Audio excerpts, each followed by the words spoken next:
Jordan's keys to a successful 50-year-long marriage. It's easy to romanticize successful long-term relationships. So often we think successful relationships and marriages are ones in which we're comfortable all the time, but that's not true. According to Jordan, successful relationships are all about creating a space where the boundaries are clearly defined and each partner can trust the other to be completely open about their thoughts, feelings, and experiences. My wife and I do our best not to lie to each other about anything. We have fights when they're necessary because we don't hide things in the fog. If we're having a dispute, we do our level best to get to the bottom of it, to find out what in the world's causing it, who needs to change, and why, and how, and when, and then how we can progress forward into the future without having that issue doghouse or drag behind us. That means a fair bit of confrontation.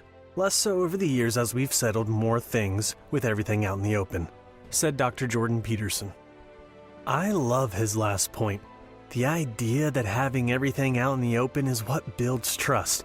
The longer you're in a relationship and the quicker you settle disputes, it would seem, the fewer issues you may have to contend with in the future. Another reason why Jordan says his marriage continues to be so rewarding and fulfilling, even after so many decades together, they keep the romance alive by continuing to date each other, making it a point to schedule as many as 3 special dates per week. In his newest book, Jordan includes an entire chapter about romance called Plan and Work Diligently to Maintain the Romance in Your Relationship. Jordan also explains that relationships require effort, preparation, and cooperation, and describes what that looks like in his own marriage. We both want it to work. That's another thing. We're committed to it and not interested in finding another relationship. So far, we've been fortunate in that it's worked.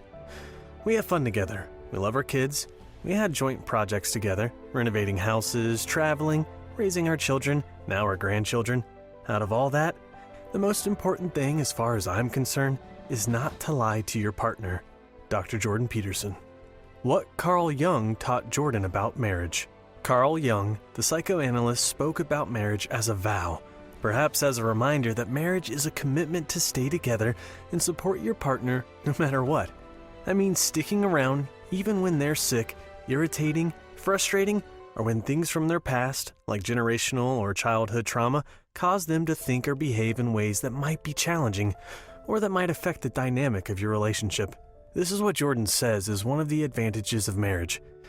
It seems to be easier for us to reveal ourselves completely, wounds and all, when we're with a partner who has made that official, on-paper commitment to stick with us unconditionally. For those of us who have a lot of personal growth ahead of us, being able to open up about our challenges, experiences, and difficult feelings can help a lot with healing past traumas and can make a huge impact on personal growth. To be married means you'll have someone there when you're not well, and so will your partner. You'll have someone to share all the positive things of your life. Human beings are complicated and have such dark corners and unresolved problems in their life. Sometimes those stem back generations and are twisted and bent in all sorts of ways. It's very difficult to reveal yourself, except to someone who can't run away. Dr. Jordan Peterson. Jordan's thoughts on jealousy and insecurity in relationships. When we think of jealousy and insecurity in a relationship, the first thing we think of is usually the infamous wandering eye, or the idea that your partner might not be as faithful and monogamous as you're relying on them to be. But there's another kind of jealousy we should look out for, one that can sneak up on us. It's the jealousy you might feel when your partner seems to be finding more success in life than you. And Jordan, he has something to say about that. Jealousy in this situation is not helpful. You should be pleased. The optimal situation is to be pleased when your partner is successful. I don't think competition between people who are in a monogamous relationship is useful. You're on the same team. Dr. Jordan Peterson. If you're feeling jealous about your partner's success, it's important to ask yourself if you might be comparing your own personal life journey to theirs and struggling with some feelings of insecurity about your worth of skills. If you find that your jealousy really is caused by some insecurity, it's important to talk about that with your partner. Say outright, "I feel jealous," and just go from there. It might not be easy, but that's okay. These can be incredibly difficult conversations to have. The fact that these important, open-hearted conversations can be so challenging is also why Jordan believes we should all be taught how to communicate and, more importantly, negotiate properly. Why Jordan believes the art of negotiation matters in marriage. For those of you who are married or in long-term relationships, have you ever felt like you're the one who always does the dishes or the laundry? Do you feel like you're dealing with big challenges alone, like supporting aging parents, raising a child, or managing the finances? If you're keeping those feelings to yourself right now, you're not alone. It's common in long-term relationships. It's also normal to feel nervous when it comes to sharing these feelings with your partner, especially if you're worried about how they might react. Jordan says that being a great negotiator can help. That means figuring out how to articulate your wishes and needs to your partner in a clear, positive manner, and then inviting them to strategize with you so you can find solutions that are mutually beneficial and that ensure both of you will get your needs met. People fool themselves into thinking that it's okay what they're doing. I'm sacrificing myself for the children, and that's okay. I'm sacrificing myself for my husband's career, and that's okay. I'm working at a job I can't stand because I need to support my wife and children, and that's okay. Sometimes that is okay, but it has to be out in the open, talked about, negotiated, and discussed. You can be a slave or a tyrant, or you can negotiate. Those are your options. We default to slavery and tyranny because that doesn't require any cognitive effort, and then we pretend that everything's all right. Then it blows up in our faces, and we end up divorced. Dr. Jordan Peterson. A slave, a tyrant, or a negotiator. That might be difficult to hear, but when you secretly feel like you're always sacrificing your own happiness and goals to make sure your partner is happy, over time you really can start to feel like a slave. Likewise, if your partner has expressed that they feel as if they're always sacrificing themselves for you and you aren't getting your needs met, you may start to feel like a tyrant. But you can also feel like a negotiator, and that can be empowering.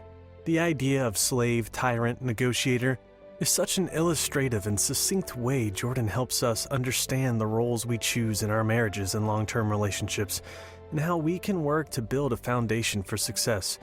Become a good negotiator. Jordan's parenting philosophy. Jordan and his wife Tammy endured the trauma of having one of their children, Michaela, go through a serious illness for years. In the podcast episode, Jordan reflects on how his family maintained their resilience through it all, attributing it to the fact that he and his wife worked out long ago, together, what values they would commit to when raising their children, and what discipline or child-rearing philosophies they would apply. We had to ignore my son a lot because he wasn't dying. He was great. He rode through that like a master. If my wife and I hadn't sorted out our child-rearing philosophy, it would have sunk us for sure. The serious illness of a child is an unbelievable stressor, but we sailed through that as well as we could have hoped. Of course, there's the odd regret. When you have a sick child, you have this terrible conundrum all the time of how hard do you push them? Sometimes we pushed harder than we should have, but at least we did it together. Dr. Jordan Peterson. I can't even begin to imagine the difficulty they endured while seeing their daughter go through such tough times. However, I imagine it would have been so much more difficult if, in addition to supporting their child through her journey, they were also at odds with one another as partners because they couldn't agree on how to parent through the trauma. We can learn from this. Before starting a family, talk about what values are important to you to instill in your children and what parenting philosophies you'll adhere to. More importantly, keep talking about it. Likewise, Jordan's parenting philosophy is a great reminder that disciplining a child isn't necessarily about punishing them when we don't like their behavior. Discipline is about raising a child to become disciplined. In other words, strong and resilient. Jordan's experiences with his son, Julian, years ago when Julian was just 3 years old, is a great example of this idea. It was hard to get Julian to do what he didn't want to do. I'd make him sit on the steps, and if he wouldn't because he was stubborn, well, I'd bring him over and put him back on the steps. He'd be angry because he got interfered with. He didn't get to do what he wanted to do. He'd sit on the steps, but be mad as hell on the way there, arms pumping up and down, overcome with anger. The rule was, son, as soon as you get yourself under control and you can act like a civilized human, Then you come and tell me, and that's it. You're done having to be on the steps. But it had to be real. Dr. Jordan Peterson. Jordan expected Julian to be compliant and get himself under control, which wasn't easy for him or Julian. But when it was hard for Julian, Jordan made sure to endure those difficulties alongside him. Meanwhile, Julian was able to prove himself what he was capable of. He was able to integrate that self-control into his identity, as well as that trust in his father, and ultimately grow into a truly disciplined man. Not to mention that all through Michaela's illness, Julian's ability to stay resilient, patient, and communicate his experiences clearly was a great benefit to him and the entire family. How Jordan approaches resentment and trauma. Resentment is horrible, toxic, it's so destructive, but it's so informative. If you're resentful, you're either being oppressed and not standing up for yourself, or you're whiny and should grow up. Both of those things are useful to realize you're resentful and want to do something about it. Dr. Jordan Peterson. In other words, resentfulness can actually be a gateway to self-improvement. As for trauma, Jordan believes getting mental health support to help you process trauma is important. However, he also warns both mental health professionals and their clients that sometimes when there is a crisis, well-meaning professionals can, unfortunately, rush in to discuss the trauma while it's still happening. He believes this is a bad idea. People are traumatized because something horrible happened, and dwelling on it in the moment makes it worse. It's not like anyone has a solution. Imagine someone shot up your kid's school.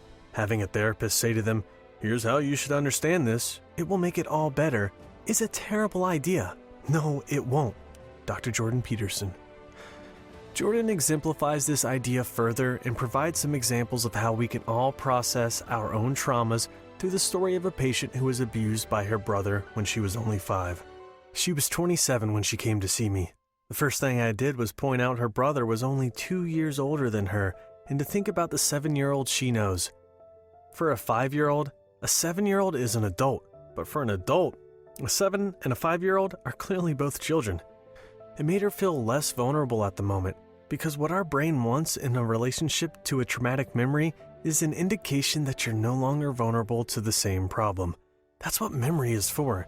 You remember something bad and you process it so that you can change your interpretation of your behavior or the situation so that it isn't going to happen in the future. Dr. Jordan Peterson. What I find most enlightening about this quote is the idea that memory has a purpose. It's not just there to make an objective record of the world.